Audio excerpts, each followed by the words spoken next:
Welcome to the Daily Update Podcast, where I'll go over the action in the market for Wednesday, November 5th, and we'll see how things look for Thursday, November 6th. Going over the action on Wednesday, the S&P 500 opened flat, but quickly climbed above the daily pivot at 67.68 and the R1 resistance level at 68.06. Momentum carried the index to an intraday high near the 68.25 level, that proved to be the ceiling for the day. Late-day selling erased nearly all the gains, leaving the index up just 0.37% on above-average volume. Notably, the close came in below the psychologically significant 6,800 level. The tone of the market saw a modest bounce, but is turning unmistakably defensive. Megacap leadership did hold firm, while small and mid-caps outperformed early, only to fade a bit going into the close. Looking at the key technical levels, support remains at the 20-period exponential and simple moving averages, at least for now. We're also keeping an eye on the 67.44 level, which a close below that could trigger a gamma flip to negative. Market breadth was mixed. The advanced decline line improved on volume, but price-based breadth remains negative. Less than 50% of stocks are now above their 20-day moving averages, a short-term warning sign. Looking at market sentiment and the macro picture, the 10-year Treasury yield rose to 4.16%, up from being under 4% just a week ago. The US dollar index is holding above the 100 level, which is possibly adding a modest headwind to stocks. On the data front, ADP private payrolls came in at plus 42,000, beating estimates of a plus 26,000 and reversing the prior minus 29,000. ISM services surprised to the upside at 52.4 versus the 50.9 that was expected, signaling expansion and raising input prices.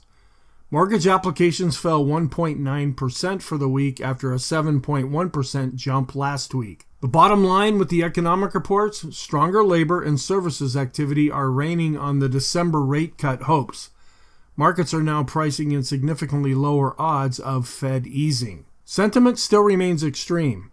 On the positive side, the latest reading from Investors Intelligence declined but is still above 4, while on the daily side, the VIX remains below 20, showing very little fear. At the same time, there's still a confirmed Hindenburg omen following the October 10th spike and subsequent clustering that is developing. Moving on to the technicals. In the short term, the S&P 500 is neutral above the 20-period exponential moving average, but is seeing some weakness internally.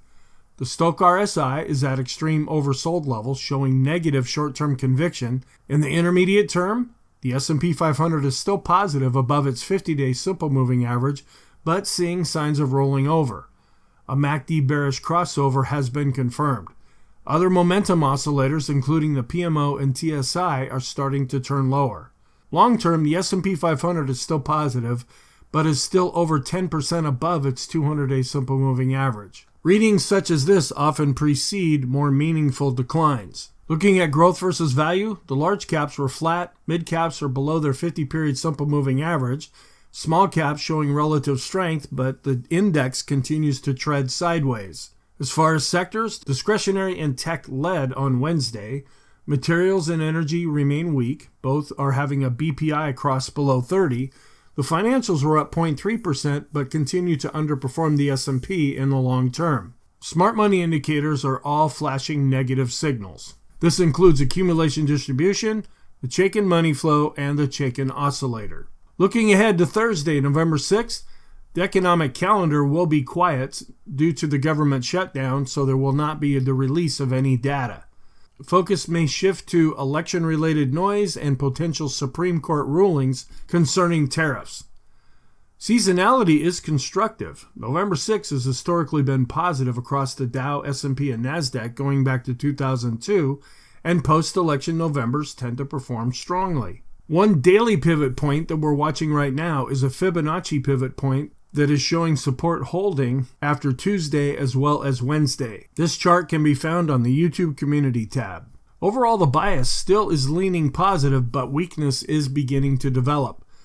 The S&P 500 is not trending as the ADX continues to be below 20. Late-day selling, rising yields, and dollar strength do warrant caution. In conclusion, Wednesday's bounce lacked follow-through. The S&P 500 remains defensive despite mega-cap resilience. Rate cut odds are fading fast, and the 20-period moving averages are continuing to be the line in the sand for the short term to stay positive or turn over negative. Thank you very much, and I will talk to you in the next podcast.